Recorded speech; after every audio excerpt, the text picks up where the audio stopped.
আপনার সন্তান? হাসান আমার সন্তান? হ্যাঁ আলমপানা, শুনেছি সে এখানে বন্দী। আমার বুকের মানে, আমার এত কাছে থেকেও আমি তোকে চিনতে পারিনি বাবা।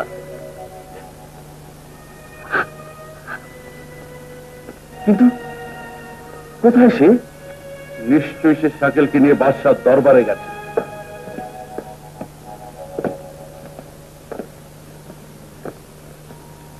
তুমি? হ্যাঁ আমি। কাকে নিয়ে এসেছো? ওর নাম তারেক। তারেক? তারেক? না, আমি তারেক নই, ওর নাম শাকিল। শাকিল, ছোটবেলা থেকে তুমি নিজেকে ওই নামে চিনে এসছো, আসলে তুমি তারেক।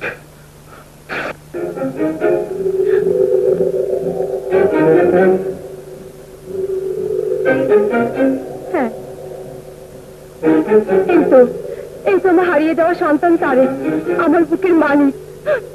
ওকে তুমি কোথায় খুঁজে পেয়েছো হাসান? বলো কোথায়? কাওয়াখানার সর্দার আব্দুল্লাহর কাছে।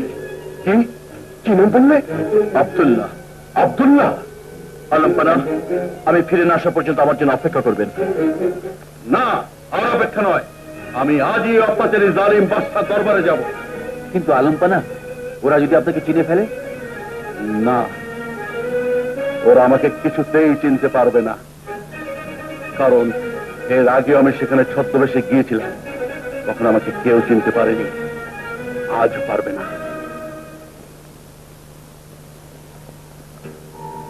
বাবা, মা,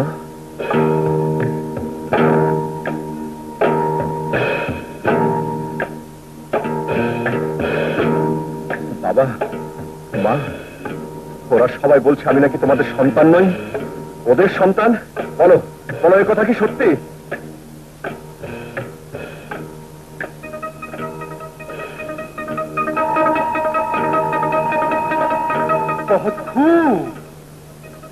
বেখম লাগালেই কাক কখনো ময়ূর হয় না আব্দুল্লাহ। বলো বাবা, চুপ করে থেকো না, বলো। মা, আজ যখন আমাকে চিনেই ফেলেছে, আমি সব বলবো। শাকিল, তুই তুই আমাদের সন্তান না। বাবা, যদি ওদের সন্তান হয়ে থাকি, তাহলে আমি তোমাদের কাছে কেন? মা, তুমি বলো আমি তোমাদের সন্তান। না শাকিল, তুই ওদেরই সন্তান। বাবা। হ্যাঁ শাকিল, ওই অত্যাচারী সামরি কাবিলার সর্দার আমার এই মহল আক্রমণ করে সিংহাসন অধিকার করে নিয়েছিল, আর ওই আক্রমণে আমরা আমাদের একমাত্র সন্তান হারাই। তাই সন্তান হারাবার ব্যাপার প্রচন্ড, তা তাকে বোঝাবার জন্য তার সন্তান তোমাকে নিয়ে পালিয়ে যায়। পারে গ্রেফতার করো শয়তানকে। না, আমি বেঁচে থাকতে ওদের গায়ে একটি আঁচড় পড়তে দেব না। আমি তোমাকে আদেশ করছি, করে নাও।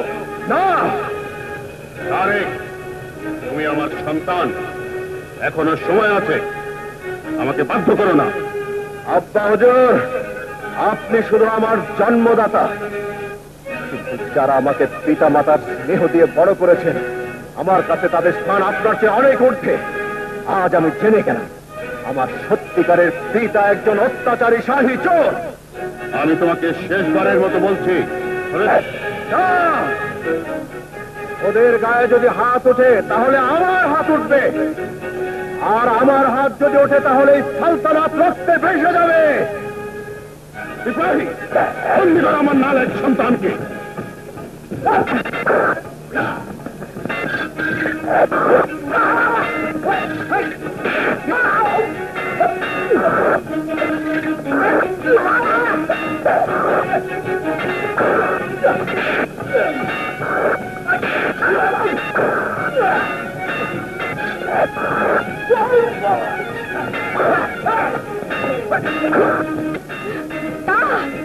বলছে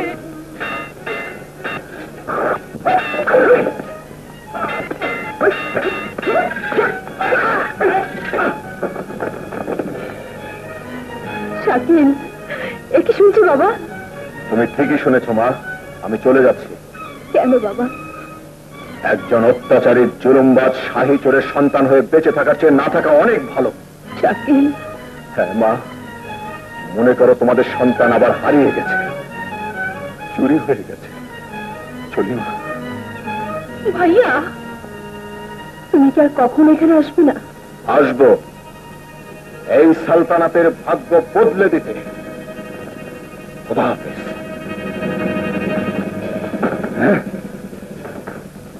শাকিল, মা ওকে যেতে দাও মা। হাসান, চাচাজান, এখানে তুই কি মহল থেকে এসেছিস? হ্যাঁ। তোর পিতামাতার সঙ্গে দেখা হয়নি? আমার পিতামাতা? কি বলছেন আপনি? হ্যাঁ, এখানকার সর্দার ও তার স্ত্রী তোর পিতামাতা। তুই মহলে গেছিস শুনে ওরা তোকে দেখার জন্য পাগলের মতো সেখানে ছুটে গেছে। কিন্তু একদিন তোর পিতাই ছিল এই রাজ্যের বাদশাহ। আজকের এই জালিম বাদশাহ অন্যায়ভাবে তার কাছ থেকে সিংহাসন কেড়ে নেয় এবং সবাইকে নির্মমভাবে হত্যা করতে থাকে। তখন নিরুপায় হয়ে আমি তোকে নিয়ে মহল থেকে পালিয়ে যাই। আজ জানতে পারলাম এখানকার সর্দারই তোর পিতা। সর্দার? সর্দার আমার পিতা? হ্যাঁ, ওরা মহলে গেছে। আমার ভীষণ ভয় করছে, যদি এই বাদশা তাকে চিনে ফেলে তাহলে নিশ্চয়ই তাকে তারা মেরে ফেলবে। অসম্ভব। এখনো তার সন্তান হাসান বেঁচে আছে। আব্দুল্লাহ, এখনো সময় আছে। বল, তোর সন্তান কোথায়? বল। জানি না। আর জানলেও তোর মতো অত্যাচারীর কাছে সে কথা কিছুতেই বলবো না। আমার বাহাদুর সাথীরা, আল্লাহ আমাদেরকে সৃষ্টি করেছেন, আর একদিন তার কাছে আমাদের সবাইকে ফেরত যেতে হবে।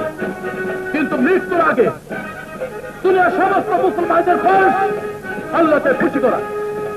তাই আজকের ওই জালিম বাদশার অত্যাচারকে যদি আমরা খতম করতে পারি তাহলে ইনশাল্লাহ আমাদের সবার জন্য আল্লাহ বেহেশতের দ্বার খুলে দেবে। হাসান ভাই, হাসান ভাই, মহল আক্রমণ করে বাদশাহ কামরানকে খতম করা যত সহজ মনে করেছ তত সহজ নয়। এই জন্যে সে তোমার পিতা আর তুমি তার সন্তান।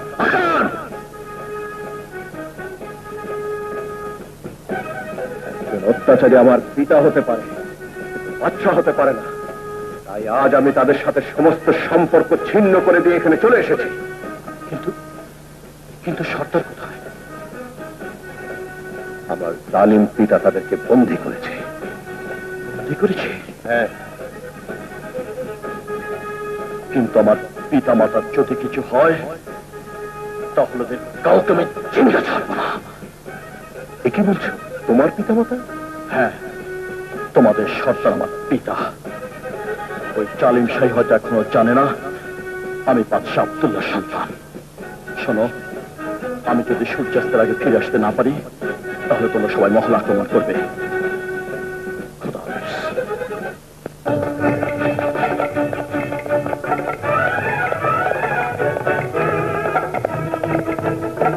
সন্তানের কথা যখন ওরা বলবেই না তখন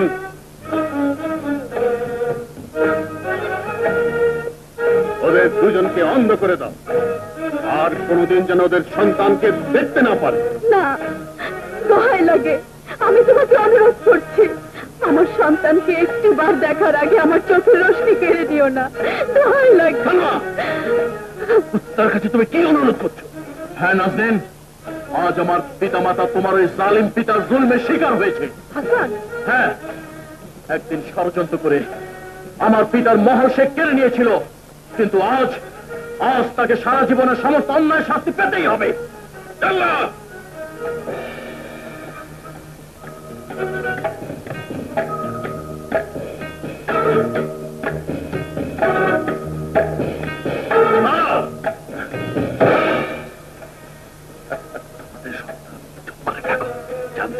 মেরে ফেলবে। বহুত খুব, তুমি এসে গেছো, ভালোই হয়েছে। যারা আমার সন্তানকে চুরি করে নিয়ে গেছিল আজ তাদের পরিণতি দেখো। আলমপানা, ওর জন্য আমি আপনাদের চোখে প্রতারক হয়েছিলাম, তাই ওই পাঞ্জারান সর্দারকে আজ আমি নিজের হাতে শাস্তি দিয়ে প্রতিশোধ নেব। বহুত খুব, বহুত খুব।